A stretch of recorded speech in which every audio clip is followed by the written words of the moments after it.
You are looking at Julian's pronunciation guide, where we look at how to pronounce better some of the most mispronounced words in the world, like this other curious word. But how do you say what you're looking for today?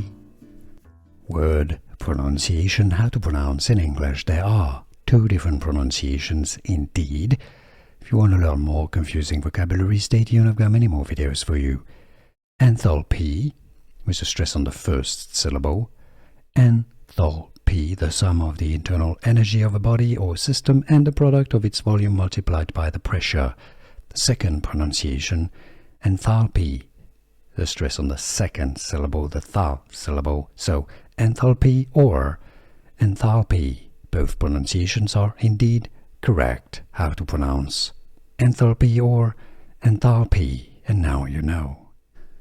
Here are more videos on how to pronounce more confusing words and names too many mispronounced. Like this video if you found it useful. I appreciate your support. I'll see you soon and thanks for watching.